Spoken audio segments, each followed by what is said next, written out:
Day 100 AI things या सिरीजमध्ये तुमच्या सगळ्यांचं स्वागत आहे. डे 1ला मी तुम्हाला AI सोबतचे माझे 2 रिअल एक्सपिरियन्स सांगणार आहे. पहिला एक्सपिरियन्स, माझं प्रिंटर अचानक खराब झाला. प्रिंटरवर लाईन्स येत होत्या आणि मला अर्जंटली प्रिंटिंग करायची होती. यूट्यूबवर बघितलं, इकडे तिकडे विचारलं, पण काहीच झालं नाही. शेवटी ChatGPTला विचारलं आणि मला स्टेप बाय स्टेप सांगितलं, डीप क्लिनिंग करा, हे सेटिंग चेक करा, हे करा, आणि लिटरली काही मिनिटात माझा प्रिंटर पुन्हा व्यवस्थित चालू झाला. दुसरा अनुभव भन्नाट आहे. रात्री 10:30 वाजता आमच्या घरातला एक फोन अचानक बंद पडला आणि सतत ऑटो बूट रिबूट होत होता. बाहेर रिपेअरला नेलं असतं तर किमान 1000-2000 रुपये गेले असते. मी ChatGPTला विचारलं, आणि रात्री तर कुठं जाणार ना एवढ्या रात्री.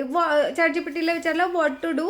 त्याने सांगितलं, स्टेप्स मी फॉलो केल्या. त्यांनी सांगितलं पॉवर बटन एवढा वेळ दाबून ठेव, परत हे कर ते कर, आणि तो फोन लिटरली काही मिनिटातच चालू झाला. आणि म्हणूनच याकडे फक्त टाइमपास म्हणूनच बघू नका, शिका, विचारा आणि तुमचं नॉलेजसुद्धा गेन करा. सो डे 2साठी परत भेटूया.